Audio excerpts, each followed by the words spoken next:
me hago una pregunta. Ayer estábamos esperando en la tarde que Donald Trump y Xi Jinping hablaran por teléfono. De repente, lo que me llegó a mí al menos fue que Trump dijo, no, que espere. Como si se hubiera... primera interpretación de ese gesto de ayer, claro, estaba con Netanyahu. ¿Es tan así como lo pinta la prensa o debe haber sido de otro modo? Donald Trump es un experto en lo que se llama teoría de juegos y mucha gente no acaba de internalizar lo que eso significa. Hay que entender una teoría de negociación. De negociación, fundamentalmente, y algo que estudiamos mucho en macroeconomía que tiene que ver con geopolítica. La puesta en escena de la toma de decisiones y las probabilidades de que sucedan X o Y, ¿entiendes? Eso es muy importante. Entonces, ¿qué es lo que hace él? ¿Qué es lo que lo hace diferente a él? Lo irreverente que es un outsider, que es un neoyorquino. Es un acere con corbata. ¿Entiendes? Pero además es un gran estratega de negocios y es muy poco convencional y eso es a veces lo que sorprende a las personas de corte conservador y tradicionales. Ajá. Entonces, ¿qué es lo que sucede? Que él está ahora reordenando el tablero. Está reordenando el tablero en toda América Latina. Está haciendo una gira bastante exitosa con Marco Rubio. Está sentando las pautas de lo que será la política exterior de Estados Unidos y los esfuerzos diplomáticos. Esto ha sido un éxito rotundo. La verdad es que el secretario Marco Rubio ha hecho una labor extraordinaria en posicionar a Estados Unidos para buscar salida al problema migratorio y el problema del fentanilo. Entonces, él está negociando por la frontera norte y sur 2 puntos fundamentales con 2 de los 3 socios comerciales más importantes de Estados Unidos, Canadá y México. Por otro lado está el tema de China. Pero el tema de China no se va a resolver solamente con el tema del 10% que se le va a cobrar ahora a la categoría de los de minimis, la eliminación de los de minimis, sino que está realmente en el tema de los microprocesadores, la isla de Taiwán, ¿okay? Y también todo el tema del balance geopolítico que pueda resultar. La negociación con China es mucho más compleja que la de Canadá, México y todo el tema de Centro y Suramérica. Ahora, es verdad lo que usted dice, ¿no? Trump está estableciendo una línea clara de política que puedes odiar o amar, pero todo el mundo, esta es la línea, no hay ambigüedades. A otras administraciones tienes que empezar a leerla, empezar a mandar mensajeros, realmente cuál será la posición. No, esta es la posición, te guste o no te guste, incluso más dura de lo que aparentaría. Eso tiene sus ventajas, ¿no? Claro. Porque los demás se empiezan a acomodar a esa línea rápidamente, y eso lo estoy viendo yo todos los días, sin duda, ¿no? Pero el otro ejercicio, además, en la teoría de juego y en la política comparada es que mucha gente no lo hace, ponte en el lugar del otro. Entonces yo me pregunto, ¿qué armas tiene China? Porque ya se habla mucho de las armas que tiene Estados Unidos para presionar a China. ¿Qué armas tiene China para presionar a Estados Unidos? Te lo voy a decir ahora. En la computación cuántica tienen cantidad de propiedad intelectual que han robado de Estados Unidos que pueden poner en marcha en cualquier momento. Segundo, todo el sabotaje de los cables ultramarinos que han cometido recientemente y la capacidad de sabotear lo que constituye el 70% de todo el tráfico de data ultramarino que lo controlan ellos. Eso es un problema serio, porque nos cierran realmente el conducto de información y cómo nos comunicamos, por qué vías nos comunicamos. Y por otro lado está el tema de la guerra cibernética y asimétrica que tienen ellos en contra de Estados Unidos. Estamos hablando de un enemigo que tiene una fuerza de 50-1 a nivel cibernético con nosotros, que es capaz de decimar las fuerzas de Estados Unidos, del comando cibernético o del sistema de Departamento de Defensa, la Agencia de Seguridad Informática. Estamos realmente no en una condición a mí eso me cuesta trabajo procesarlo cuando usted me lo dice, porque cuando yo reviso las compañías más poderosas del mundo, ninguna es china. Todas son norteamericanas. Apple, por ejemplo, hablando del tema de la computadora, no tiene ni un similar en el mundo chino siquiera. ¿Pero dónde fabrican Apple? No. Lo fabrican en China. Lo fabrica una compañía tercerizada que se llama Foxconn, que tiene una ciudad completa en China. Si los chinos mañana, o sea, esa relación tóxica que nosotros tenemos de dependencia nos coloca a nosotros en una situación muy vulnerable. Lo vimos claramente en la pandemia. Ahí quedó manifiesto realmente el nivel tóxico de dependencia que tiene este país con respecto a China comunista.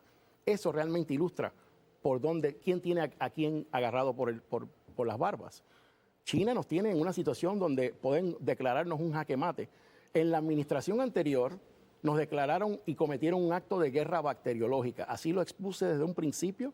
Nos acusaron de ser conspiranoicos. Bueno, resulta ser que sí fue generado en un laboratorio y peor de todo, que fue parcialmente subsidiado por fondos del Instituto Nacional de Salud encabezado por el doctor Fauci. Bueno, y tapado por la Organización Mundial de la Salud y Tedros Adhanom, ¿no? Que es el líder de la Organización Mundial de la Salud. Estados Unidos no se ha ido ahí por gusto. Cuando regresemos yo, aunque estemos hablando de China, quiero hacer otra ecuación. Cuba.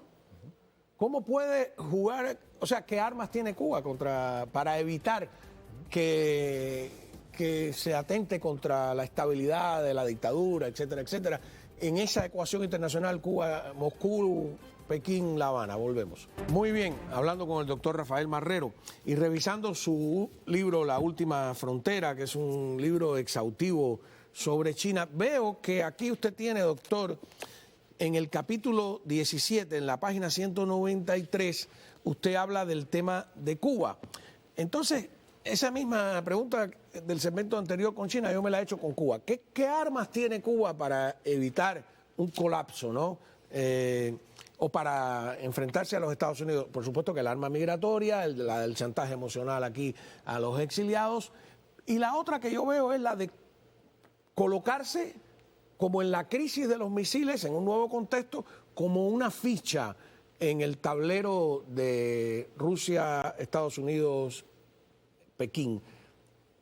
¿Puede ser algo, es un análisis mío alegre o puede estar...? No, yo coincido plenamente con usted. De hecho, es un factor que he estado analizando desde diferentes perspectivas, mirándolo desde el punto de vista econométrico, a ver qué posibilidades habría de eso, qué factores tendrían que incidir para que eso se produzca.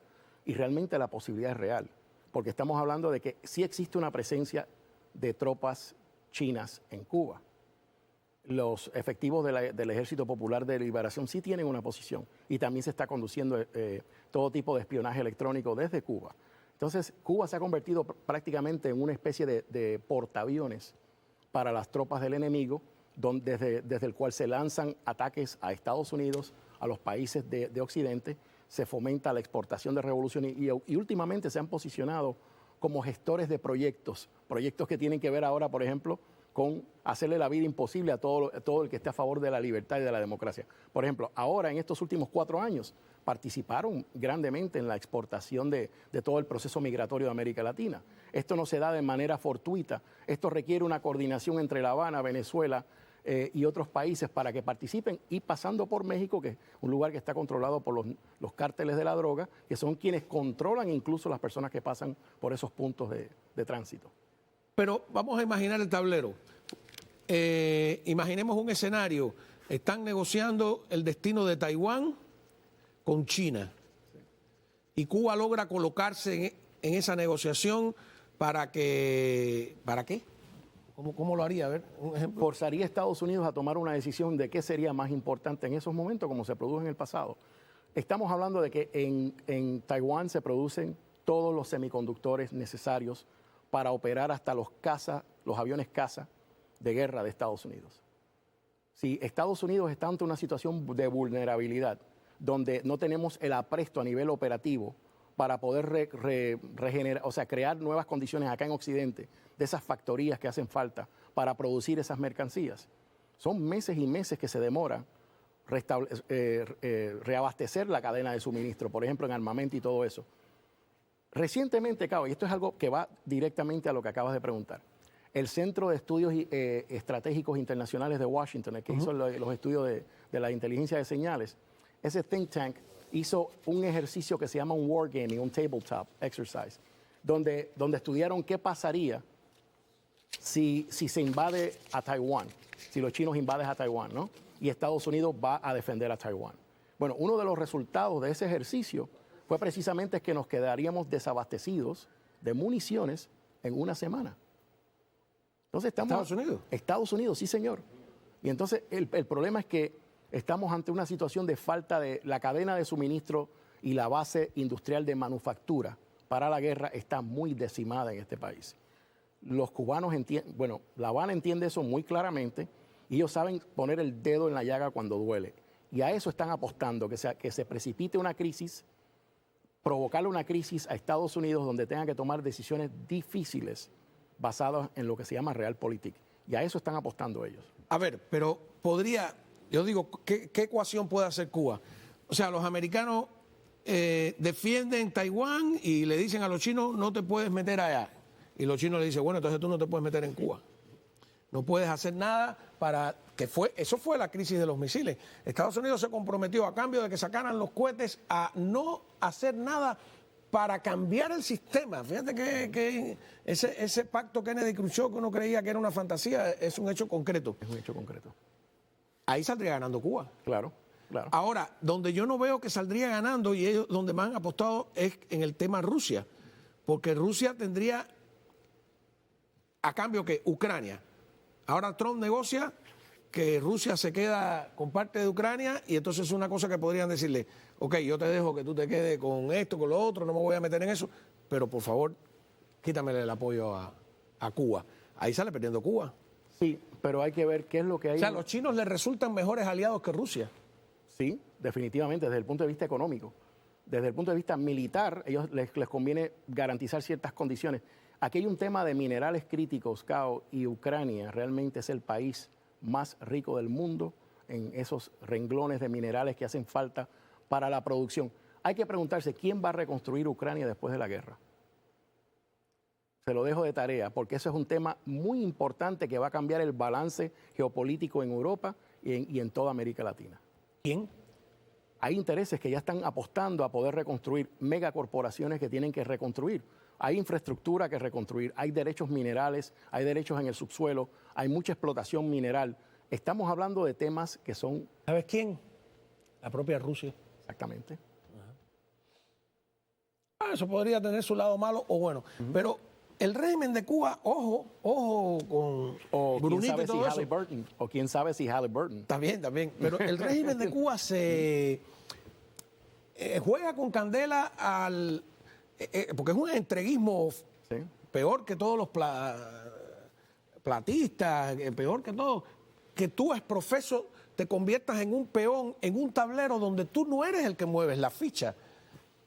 Porque Fidel Castro todavía en la crisis de los misiles movió ciertas fichas, pero ya esta gente no tiene ninguna... Entonces, tú eres el peón y estás a expensas, y si te mueven para el tablero que tú no quieres, para la casilla que tú no quieres, es un peligro y es la peor traición a la soberanía nacional que se haya hecho jamás. Sí. ¿No? Ponerte al servicio de potencias extranjeras, llámese Rusia, llámese China, llámese Irán, llámese Estados Unidos. Es una cosa tremenda. Nunca ha habido un gobierno tan entreguista, nunca ha habido un gobierno tan que se ha puesto ha puesto la soberanía nacional dependiente de potencias extranjeras realmente que este que tenemos hoy en día. Pero nada, muchas gracias. Recomiendo el libro La Última Frontera. Veo que ya tiene una edición en tapa dura preciosa, Crónica de la Resistencia de Estados Unidos contra la China comunista, del doctor Rafael Marrero. Muchísimas gracias por estar con nosotros. Y hablando de Cuba,